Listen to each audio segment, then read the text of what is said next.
നമസ്കാരം. ഷാർജയിൽ ദുരൂഹ സാഹചര്യത്തിൽ മരിച്ച കൊല്ലം കേരളപുരം സ്വദേശിനി വിപഞ്ചികയുടെയും കുഞ്ഞിന്റെയും മൃതദേഹം എന്തിന് നാട്ടിലെത്തിക്കണമെന്ന് ഹൈക്കോടതി. കുടുംബം നൽകിയിരിക്കുന്ന ഹർജിയിൽ പറയുന്നതെല്ലാം ആരോപണങ്ങൾ അല്ലേയെന്നും മൃതദേഹം ഷാർജയിൽ സംസ്കരിക്കുന്നതുകൊണ്ട് എന്താണ് കുഴപ്പമെന്നും കോടതി ചോദിച്ചു. കൂടാതെ മൃതദേഹത്തിന് നിയമപരമായ അവകാശം ഭർത്താവിനല്ലേയെന്നും കോടതി ആരാഞ്ഞു. വിപഞ്ചികയുടെയും കുഞ്ഞിന്റെയും മരണത്തിൽ അന്വേഷണം ആവശ്യപ്പെട്ട് കുടുംബം ഹൈക്കോടതിയിൽ നൽകിയ ഹർജി പരിഗണിക്കവെയാണ് കോടതി ഇക്കാര്യം ചോദിച്ചത്. മൃതദേഹത്തിന്റെ നിയമപരമായ അവകാശം ഭർത്താവിനാണെന്നും ഭർത്താവ് ജീവിച്ചിരിക്കുമ്പോൾ കോടതിക്ക് എങ്ങനെയാണ് ഇത്തരമൊരു ഉത്തരവിടാൻ കഴിയുക എന്നും സിംഗിൾ ബെഞ്ച് ചോദിച്ചു. ഭർത്താവിനെ കക്ഷി ചേർക്കാനും കോടതി നിർദ്ദേശിച്ചു. മൃതദേഹത്തിന് നിയമപരമായ അവകാശം ഭർത്താവിനല്ലേയെന്നും മാതൃ സഹോദരിക്ക് എങ്ങനെ ആവശ്യമുന്നയിക്കാനാകുമെന്നും ഹൈക്കോടതി ചോദിച്ചു. കാര്യത്തിൽ എംബസിയും നിലപാട് അറിയിക്കണമെന്ന് ഹൈക്കോടതി വ്യക്തമാക്കി. ഹർജി നാളെ വീണ്ടും പരിഗണിക്കും. ജസ്റ്റിസ് നാഗരേഷിന്റെ ബെഞ്ചാണ് കേസ് പരിഗണിച്ചത്. വിദേശത്താണ് മരണം സംഭവിച്ചത്. അവിടുത്തെ പോലീസ് അന്വേഷണം നടത്തുന്നുണ്ടാവും. അപ്പോൾ പിന്നെ എങ്ങനെ ഇടപെടുമെന്നത് നോക്കട്ടെയെന്ന് കോടതി പറഞ്ഞു. കൊല്ലം സ്വദേശിനിയായ വിപഞ്ചികയും കുഞ്ഞും ഷാർജയിൽ ദുരൂഹ സാഹചര്യത്തിൽ മരിച്ച സംഭവത്തിൽ മരണം കൊലപാതകമെന്ന് സംശയിക്കുന്നുവെന്നും മൃതദേഹങ്ങൾ നാട്ടിലെത്തിക്കാൻ ഇടപെടണമെന്നും ആവശ്യപ്പെട്ടുകൊണ്ടാണ് കുടുംബം ഹർജി നൽകിയിരിക്കുന്നത്. ഭർത്താവും കുടുംബവും യുവതിയെ മാനസികമായും ശാരീരികമായും പീഡിപ്പിച്ചിരുന്നുവെന്നും അത് പുറത്തുവരാതിരിക്കാനാണ് മൃതദേഹം നാട്ടിലേക്ക് കൊണ്ടുവരാത്തതെന്നും ഹർജിയിലുണ്ട്. ഇരുവരുടെയും മരണം സംശയാസ്പദമായ സാഹചര്യത്തിലാണെന്നും കൊലപാതകമാണോ എന്ന് സംശയമുണ്ടെന്നും ഹർജിയിൽ പറയുന്നു.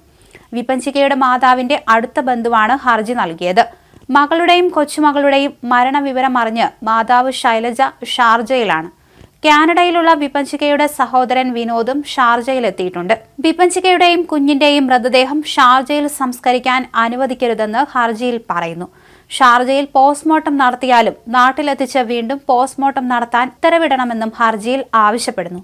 വിപഞ്ചികയുടെ ഭർത്താവ് നിതീഷ് മോഹൻ, സഹോദരി നീതു, പിതാവ് മോഹനൻ എന്നിവർക്കെതിരെ കുണ്ടറ പോലീസ് കേസെടുത്തിട്ടുള്ള കാര്യവും ഹർജിയിൽ ചൂണ്ടിക്കാണിച്ചിട്ടുണ്ട്. വിപഞ്ചിക നിരന്തരം ഗാർഹിക പീഡനത്തിന് ഇരയായിരുന്നു എന്നാണ് ഹർജിയിൽ പറയുന്നത്. ഇതിന്റെ തെളിവുകളും ഹർജിക്കൊപ്പം സമർപ്പിച്ചിട്ടുണ്ട്. ഇരുവരുടെയും മരണത്തിൽ സംശയമുണ്ടെന്നും പഴുതടച്ച അന്വേഷണം വേണമെന്നും ആവശ്യപ്പെട്ടിട്ടും കാര്യമായ സഹകരണം ലഭിക്കുന്നില്ലെന്നും ഹർജിയിൽ ചൂണ്ടിക്കാണിക്കുന്നു. കൃത്യമായ അന്വേഷണം നടത്താനും തെളിവുകൾ നശിപ്പിക്കാതിരിക്കാനും കോടതി ഇടപെടണമെന്നും ഹർജിയിൽ ആവശ്യപ്പെടുന്നു. ഗർഭിണിയായിരുന്നപ്പോൾ പോലും വിപഞ്ചികയ്ക്ക് ക്രൂരപീഡനം ഏൽക്കേണ്ടി വന്നു. കഴുത്തിൽ ബെൽറ്റിട്ട് മുറിക്കുകയും മർദ്ദിക്കുകയും വീട്ടിൽ നിന്ന് ഇറക്കിവിടുകയും ചെയ്തു. കുഞ്ഞ് ജനിച്ച ശേഷവും പീഡനം തുടർന്നു.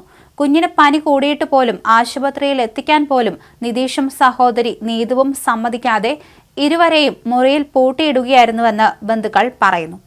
പീഡനം സഹിക്കാൻ കഴിയാതെ വിപഞ്ചിക നാട്ടിലേക്ക് മടങ്ങാൻ ശ്രമിച്ചപ്പോൾ കുഞ്ഞിന്റെ തിരിച്ചറിയൽ രേഖകൾ ഉൾപ്പെടെ നിതീഷ് കൈക്കലാക്കിയെന്നും ബന്ധുക്കൾ ആരോപിക്കുന്നുണ്ട്.